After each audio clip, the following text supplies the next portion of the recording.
The ROG Xbox Ally X is Asus's latest premium gaming handheld made in partnership with Microsoft. It's a slightly heavier, slightly porkier version of the Ally X they released last year, but with Xbox controller handles on the sides that make it look like the custom portable GameCube I wanted years ago but didn't want to pay $1,000 for. Those new controller handles on the sides do make it more comfortable to hold. It really does feel like an Xbox controller with a screen between two joysticks.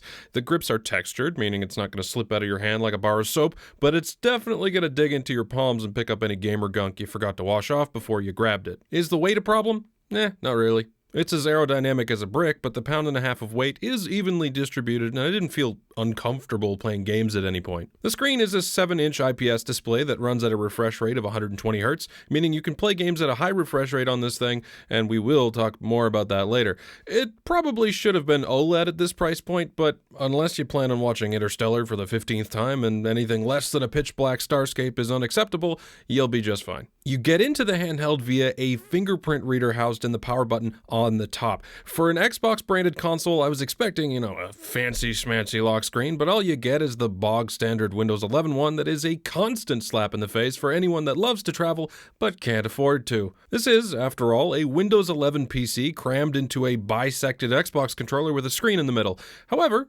Asus and Microsoft don't want you to think about it like that. That's why as soon as you boot it up, you're greeted with a skin that makes it look like an Xbox. This supposedly has some performance benefits, and I would not be surprised if that were true, because the frame rates I was getting out of this thing were pretty solid for a small handheld PC. The indie titles I tried ran flawlessly, which is what I would have expected. If your gaming computer can at least play games like Escape from Duckov, I would say you're in some serious shit. My favorite game to play on handhelds like this is Forza Horizon 5. This has always been a pretty game, and the ROG Xbox Ally X handles it like a champ, easily hitting 70 to 80 FPS at 1080p and high settings. Well, let's kick things up a notch. I want to hear the fans in this thing scream.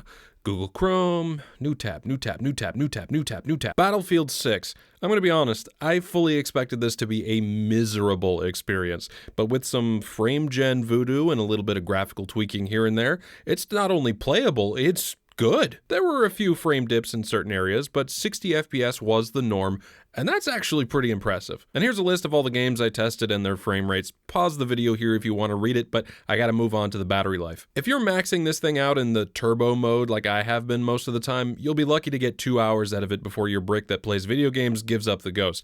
The good thing is you can throttle back the power draw and get more time out of it, but this isn't gonna be a battery king no matter what.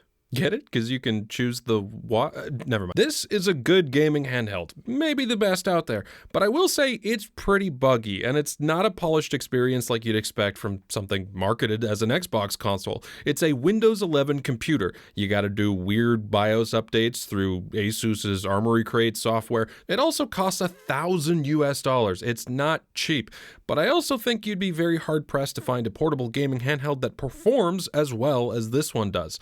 If you can deal with the quirks that come from Windows 11, I can recommend it. Just maybe wait for a sale. Hope you liked the video, thanks for watching, and as always, have a great day.